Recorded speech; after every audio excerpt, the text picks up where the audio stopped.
Nationalism होता क्या है? अभी फ्लिप वो भाग गया था कि फर्स्ट वर्ल्ड वॉर होना स्टार्ट हुई, बट ये फेल हो गए थे। ने पार्ट पर ऑस्ट्रिया और हैम्सबर्ग का कंट्रोल था और इन्होंने 2 बार ट्राई भी किया था। मतलब जब फ्रांस चीखता है तो जुकाम पूरे यूरोप को लगता है। वो सबसे ज्यादा बड़ा दुश्मन मानते थे अपना। 1799 से 1815 तक राज करता। हम करने वाले हैं क्लास 10th हिस्ट्री का first chapter, the rise of nationalism in Europe. इस चैप्टर में सबसे पहले हमें द पैक्ट बिटवीन नेशन नाम की एक पेंटिंग दिखाई गई है जो कि फेडरिक सोर्यू के द्वारा बनाई गई थी 1848 में। इस पेंटिंग में जो ग्राउंड है उस पर हमें मोनार्की वेस्ट देखने को मिल रहे हैं। इसका मतलब है कि लोग मोनार्की को छोड़ रहे हैं, राजा महाराजा से आगे बढ़ रहे हैं और यही मोनार्की वेस्ट से आगे निकल रहे हैं यूरोप के अलग अलग फ्लैग्स। स्टैचू ऑफ लिबर्टी भी हमें इस पेंटिंग में देखने को मिल रही है। एक हैंड में स्टैचू ऑफ लिबर्टी के हैं टॉर्च जो कि एक न्यू एरा को डिफाइन कर रही है और दूसरे में है charter of right of the man. अगर आप इस पेंटिंग के थोड़ा से ऊपर जाएंगे तो हमें देखने को मिलेगा इनके गॉड जीसस क्रिस्ट इन सबको आशीर्वाद दे रहे हैं। तो ये पेंटिंग हमें बताती है लोग मोनार्की को छोड़कर नेशन स्टेट में कैसे पहुंचे। इस चैप्टर की शुरुआत होती है फ्रेंच रेवोल्यूशन से और एंडिंग होती है फर्स्ट वर्ल्ड वॉर से। इसमें हम नेशनलिज्म, इंपेरियलिज्म, रोमांटिसिज्म और भी बहुत कुछ पढ़ने वाले हैं। नेशनलिज्म होता क्या है? अपने देश से आप कितना ज़्यादा प्रेम कर रहे हो, ठीक है, प्यार कर रहे हो, उसे हम नेशनलिज्म बोलते हैं। सिंपल सी लैंग्वेज। 1789 में जो फ्रेंच रेवोल्यूशन स्टार्ट हुआ था वो फर्स्ट एंड क्लियर एक्सप्रेशन था नेशनलिज्म का। फ्रेंच रेवोल्यूशन के बाद फ्रांस में काफ़ी ज़्यादा चेंजेस आए, जैसे कि मोनार्की की पावर कॉमन पीपल में ट्रांसफ़र हो गई, new try colour French flag introduce हुआ, न्यू नेशनल एंथम बने और लोगों ने शपथ लेना स्टार्ट कर दिया, स्टेट जनरल को इलेक्ट करना स्टार्ट कर दिया और उसका नाम स्टेट जनरल से बदलकर नेशनल असेंबली रख दिया। इंटरनल कस्टम ड्यूटीज लोगों को पे करनी पड़ती थी, मतलब कि टैक्सेस पे करने पड़ते थे, उन्हें भी हटा दिया गया। फ्रेंच लैंग्वेज फ्रांस की नेशनल लैंग्वेज बन गई। फ्रेंच रेवोल्यूशन के बाद फ्रांस में आइडिया ऑफ ला पैट्री और ले सिटियोन की आया था। ला पैट्री मतलब होता है द फादरलैंड, मतलब जो उनका फ्रांस है वो उनका फादरलैंड है, और ले सिटियोन मतलब वहाँ के रहने वाले लोग फ्रांस के सिटीजन हैं। यूरोप में नेशनलिज्म की फीलिंग सबसे पहले फ्रांस के लोगों में आई थी। फ्रेंच रेवोल्यूशन उन्होंने किया और उन्हें सक्सेस भी मिल गई। उसके बाद फ्रेंच आर्मीज पूरे यूरोप में ये आइडिया ऑफ नेशनलिज्म को प्रमोट करने लगी। इसको लीड कर रहा था नेपोलियन। नेपोलियन वो बंदा है जो फ्रांस में 1799 से 1815 तक राज करता है। यस, फ्रांस में मोनार्की दोबारा आ जाती है। कैसे, वो हम देखेंगे। नेपोलियन ने कुछ कोड दिए थे 1804 में, तब वो राजा नहीं था फ्रांस का, ठीक है, जिसे हम नेपोलियनिक कोड भी बोलते हैं, सिविल कोड ऑफ 1804 भी बोलते हैं। इसमें नेपोलियन ने इक्वालिटी कर दी थी कि फ्रांस के लोग सब इक्वल हैं और राइट टू प्रॉपर्टी का हक दिया था कि जिसके पास पैसा है वो प्रॉपर्टी खरीद सकता है। फ्यूडल सिस्टम को एबॉलिश कर दिया गया था। फ्यूडल सिस्टम फ्रांस में उस टाइम पे 3 क्लासेस होती थी, सारी टैक्सेस 3rd क्लास को पे करनी पड़ती थी। ये एबॉलिश कर दिया गया। ट्रांसपोर्ट और कम्युनिकेशन सिस्टम इम्प्रूव हुए और एक नेशनल करेंसी फ्रांस की बनाई गई नेपोलियन के द्वारा।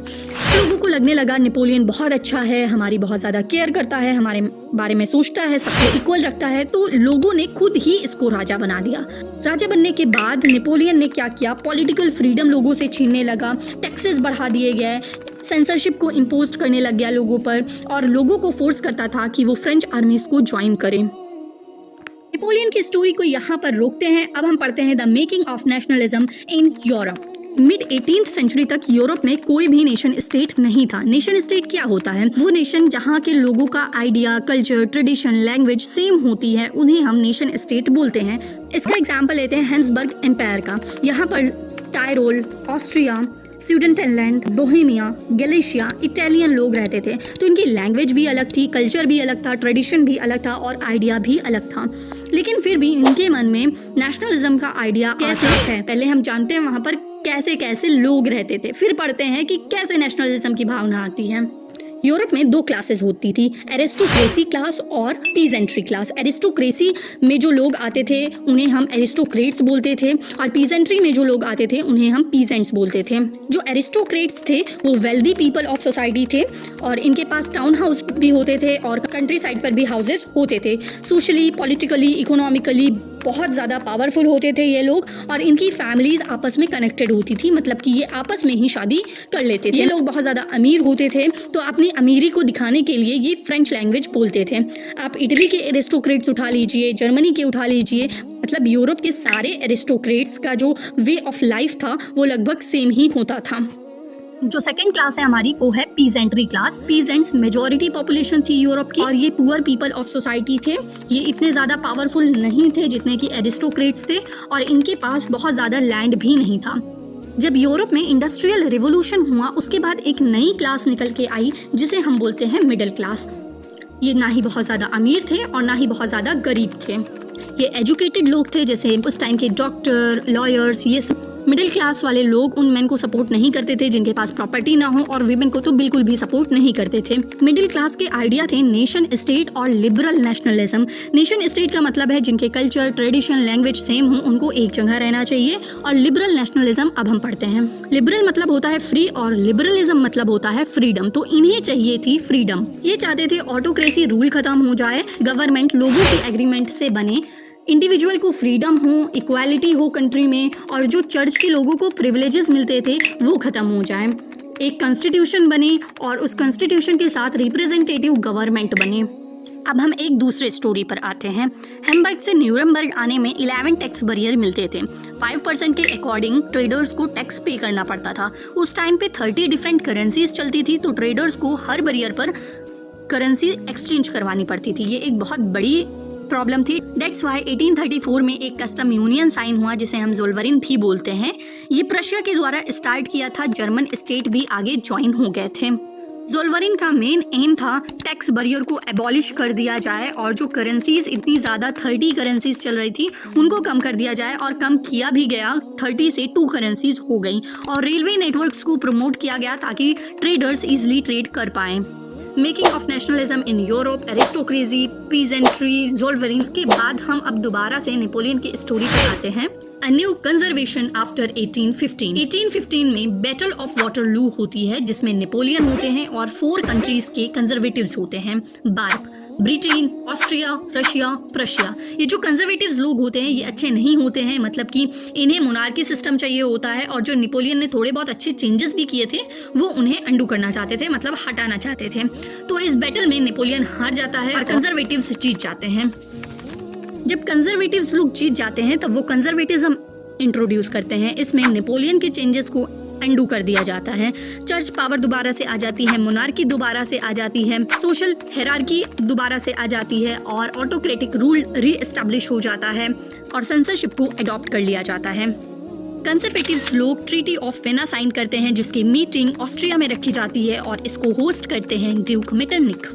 और इसमें हमें बताया जाता है बर्बन डायनेस्टी रिस्टोर्ड हो चुकी है जिसके राजा लुई फिलिप बनेंगे, और फ्रांस के एक्सपेंशन को भी प्रिवेंट किया जाता है ताकि आगे कोई भी नेपोलियन ना आए और कोई भी फ्रेंच रेवोल्यूशन ना हो। ऑस्ट्रिया को नॉर्थ इटली पर कंट्रोल मिल जाता है और रशिया को पोलैंड पर कंट्रोल मिल जाता है।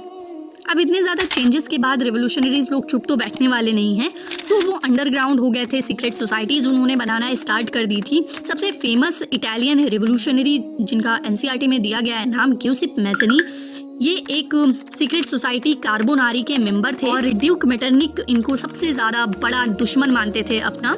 ठीक है, ग्यूसिप मैज़नी थे, ये इटली के यूनिफिकेशन में बिलीव रखते थे, और इन्होंने 2 बार ट्राई भी किया था बट ये फेल हो गए थे। ग्यूसिप मैज़नी आगे चलकर 2 सीक्रेट सोसाइटी के फाउंडर भी बने, यंग इटली इन मार्सेलिस और यंग यूरोप इन बर्ने। और ये सीक्रेट सोसाइटीज़ इतनी ज़्यादा फेमस हुई कि आगे जब जर्मनी, फ्रांस, पोलैंड, स्विट्ज़रलैंड में कोई भी सीक्रेट सोसाइटी बनती थी तो इसी मॉडल से बनती थी। जब बहुत ज़्यादा यूरोप में रेवोल्यूशनरीज मिल के सीक्रेट सोसाइटीज़ बनाना स्टार्ट करेंगे तो क्या होगा? रेवोल्यूशन होगा। यस, तो बहुत ज़्यादा रेवोल्यूशन होना स्टार्ट हो गए 1830 से 1848 तक, और इस पीरियड को हम द एज ऑफ रेवोल्यूशन के नाम से जानते हैं। कौन कौन से रेवोल्यूशन हुए इस पीरियड में उसको जानने से पहले मैं एक लाइन एनसीईआरटी की बताना चाहती हूँ। When France sneezes the rest of Europe catches cold. मतलब जब फ्रांस चीखता है तो जुकाम पूरे यूरोप को लगता है। तो इस रेवोल्यूशन की भी शुरुआत फ्रांस से ही हुई। इस पीरियड में दो रेवोल्यूशन हुए, जुलाई रेवोल्यूशन और ग्रीक रेवोल्यूशन। जुलाई रेवोल्यूशन जाहिर सी बात है जुलाई में हुआ होगा, और जुलाई में हमें दो रेवोल्यूशन पढ़ना है, फ्रांस रेवोल्यूशन और बेल्जियम रेवोल्यूशन।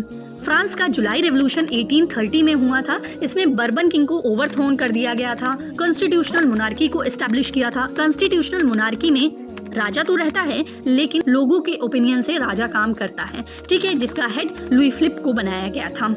तो बेल्जियम की अगर बात करें, ये पहले पार्ट हुआ करता था यूनाइटेड किंगडम के नीदरलैंड का, लेकिन जब फ्रांस को इसने देखा कि सब कुछ कर रहा है तो ये भी अलग हो गया नीदरलैंड से। Greek revolution. ग्रीस पहले ऑटोमन एम्पायर का पार्ट हुआ करता था, लेकिन 1821 से वो मांग कर रहा था इंडिपेंडेंस की, लेकिन वो इतना ज़्यादा पावरफुल नहीं था कि वो फाइट कर सके। तो आगे चल के ग्रीक मिले, वेस्ट यूरोपियन कंट्रीज़ के लोग मिले, पोएट्स अपने पोम के थ्रू, आर्टिस्ट अपने आर्ट के थ्रू इस रेवोल्यूशन को किया उन्होंने। और 1832 में ट्रीटी ऑफ कॉन्स्टेंटिनोपल साइन हुई, जिसमें ग्रीस को एक इंडिपेंडेंट नेशन बना दिया गया। The romantic imagination and national feelings. Romantic imagination जो आप सोच रहे हो वो वाला नहीं, बल्कि जो लोग थे यूरोप के, उनके मन में नेशनलिज्म की भावना कब आई थी? रिवोल्यूशन के थ्रू, लड़ाई के थ्रू, बल्कि नहीं, कुछ पोएट्स थे जो अपनी पोएम के थ्रू, कुछ आर्टिस्ट थे जो अपने आर्ट के थ्रू अपने देश प्रेम को बताते थे, ठीक है। तो उनके मन में भी देश प्रेम की फीलिंग्स आती थी। एक German philosopher John Gottfried harder, जिन्होंने दो फ्रेज दिए थे, 10 वॉल्के वॉल्कजीस्ट। 10 वॉल्के का मतलब है जो ट्रू कल्चर होता है किसी भी कंट्री का, वो हमें राजा महाराजाओं के बीच में नहीं देखने को मिलता है, बल्कि कॉमन पीपल के बीच में देखने को मिलता है। और वॉल्कजीस्ट का मतलब होता है जो नेशन की ट्रू स्पिरिट है, वो कल्चर है, किसी भी कंट्री का कल्चर। इसका एक एग्जाम्पल हम देखते हैं, पोलैंड, जो कि रशिया, प्रशिया और ऑस्ट्रिया के कंट्रोल में था। सबसे ज़्यादा पार्ट पोलैंड का रशिया के कंट्रोल में था। तो रशियन पीपल पॉलिश पीपल को फोर्स करते थे कि तुम पॉलिश लैंग्वेज मत बोलो, रशियन लैंग्वेज बोलो। जब वो लोग जिद दिखा रहे थे तो एक इंसान कारल कर्पुंस्की, वो भी बहुत ज़्यादा जिद पे आ गया कि नहीं, मुझे तो पॉलिश लैंग्वेज ही बोलनी है। चर्च गैदरिंग्स में डांस, सॉन्ग्स सब पॉलिश लैंग्वेज में होने लगा। कुछ प्रीस्ट अपनी चर्च गैदरिंग्स में भी पॉलिश लैंग्वेज का ही यूज़ करते थे, और जिनकी वजह से उनको जेल भी जाना पड़ा, और कुछ लोगों को सिबरिया भेज दिया गया मरने के लिए। इसकी एंडिंग बिल्कुल भी अच्छी नहीं थी, लेकिन हम यहाँ पर एंडिंग की बात नहीं कर रहे हैं, हम बात कर रहे हैं लोग अपनी कंट्री के लिए उन्होंने क्या क्या किया। Hunger, hardships and popular reward. 1830 में ग्रेट इकोनॉमिक हार्डशिप्स यूरोप ने एक्सपीरियंस की। यूरोप की पॉपुलेशन बढ़ रही थी, जिसकी वजह से अनएम्प्लॉयमेंट बढ़ रहा था। तो जो रूरल एरियाज के लोग थे वो सिटीज़ के स्लम एरियाज में जाकर रहने लग गए। फूड के प्राइजेस इंक्रीज हो रहे थे, और फूड के प्राइजेस क्यों इंक्रीज हो रहे थे? क्योंकि उस वक्त फसल यूरोप में खराब हो गई थी और पॉपुलेशन भी बढ़ रही थी। 1848 की यूरोप में इतनी ज़्यादा हालत खराब हो गई थी कि पेरिस तो रोड पर आ गया था, जिसकी वजह से जो फ्रांस का हेड है लुई फिलिप, वो भाग गया था, क्योंकि उसको याद था उसके कज़न लुई 16 के साथ फ्रांस में क्या हुआ था। तो उसके बाद नेशनल असेंबली ने फ्रांस को रिपब्लिक घोषित कर दिया और कुछ चेंजेस किए, जैसे जो 21 एज के मेल्स होंगे उनको वोटिंग राइट्स मिलेगा और सबको वर्क मिलेगा। 1845 में एक सिलेसिया रिवॉल्ट हुआ था। ये कुछ वीवर्स और कॉन्ट्रैक्टर के बीच में हुआ था। कॉन्ट्रैक्टर ने कॉन्ट्रैक्ट दिया था कि इतनी चीज़ें हमें चाहिए, और वीवर्स ने फिर वो बनाकर उनको दी, तो उन्होंने लेने से इनकार कर दिया। तो सब वीवर्स इनके पीछे पड़ गए, लेकिन ये कॉन्ट्रैक्टर जाके पहुँचे एक विलेज में। वहाँ के लोगों ने भी कॉन्ट्रैक्टर को सपोर्ट नहीं किया, तो ये आर्मी के पास गए और तब ये रिवॉल्ट हुआ, और ये बहुत ही बुरा हुआ वीवर्स के साथ। उसमें 11 वीवर्स की तो मौत भी हो गई थी। मतलब गलती कॉन्ट्रैक्टर की थी, लेकिन भुगतना वीवर्स को पड़ा। 1848 द रेवोल्यूशन ऑफ लिबरल्स। एक रेवोल्यूशन मिडिल क्लास के द्वारा भी किया गया। ये चाहते थे नेशन स्टेट पार्लियामेंट्री प्रिंसिपल्स, जैसे कि कॉन्स्टिट्यूशन होनी चाहिए, फ्रीडम ऑफ प्रेस होनी चाहिए, फ्रीडम ऑफ एसोसिएशन होनी चाहिए। The making of Germany and Italy. उस टाइम पे जर्मनी और इटली जैसी कोई कंट्री हुआ नहीं करती थी, बस जर्मन स्पीकिंग रीजन होते थे, इटली स्पीकिंग रीजन्स होते थे। तो इनकी यूनिफिकेशन हम पढ़ने वाले हैं। स्टार्ट करते हैं जर्मन रीजन से।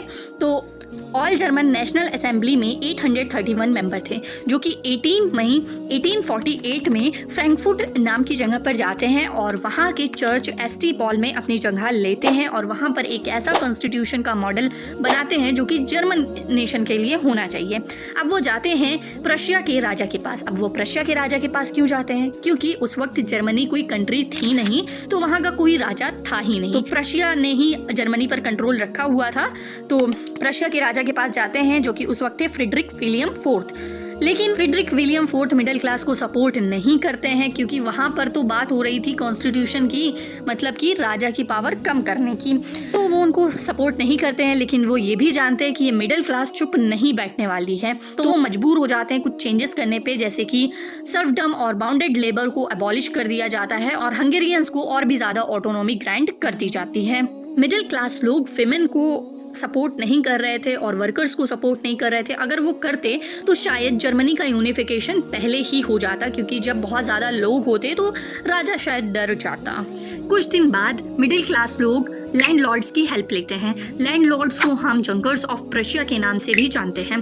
अब ये landlords chief minister Ottoman Bismarck की हेल्प लेते हैं। ऑटोमन बिस्मार्क अपनी आर्मी और जंकर्स को साथ में लेकर जिम्मेदारी ले लेती है कि वो जर्मनी का यूनिफिकेशन करेगी।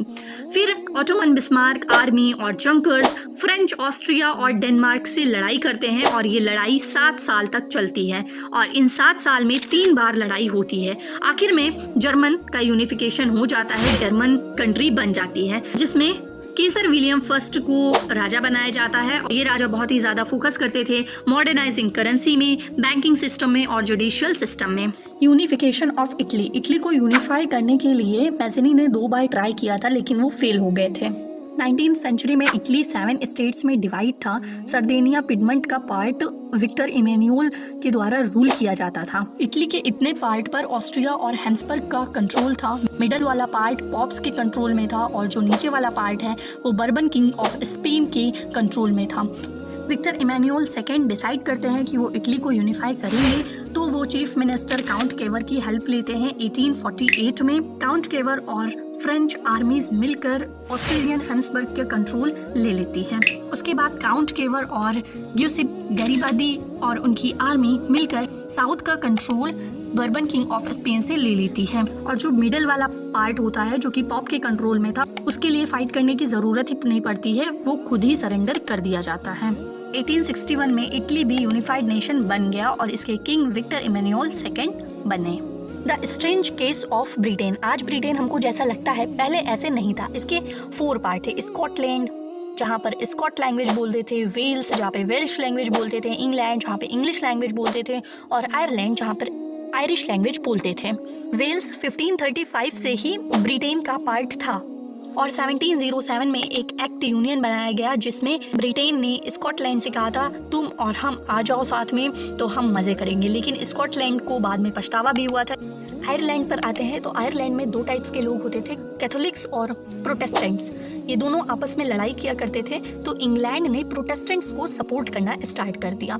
वुल्फटोन 1798 में इसके अगेंस्ट भी गए कि उन्हें ही तुम क्यों सपोर्ट कर रहे हो, लेकिन उन्हें चुप करा दिया गया। 1801 में आयरलैंड को फोर्सिबली ब्रिटिश ने ले ही लिया, मतलब कि वो द ग्रेट ब्रिटेन की फॉर्मेशन हो गई जिसमें इंग्लिश लैंग्वेज थी, नेशनल एंथम था और ब्रिटिश फ्लैग था।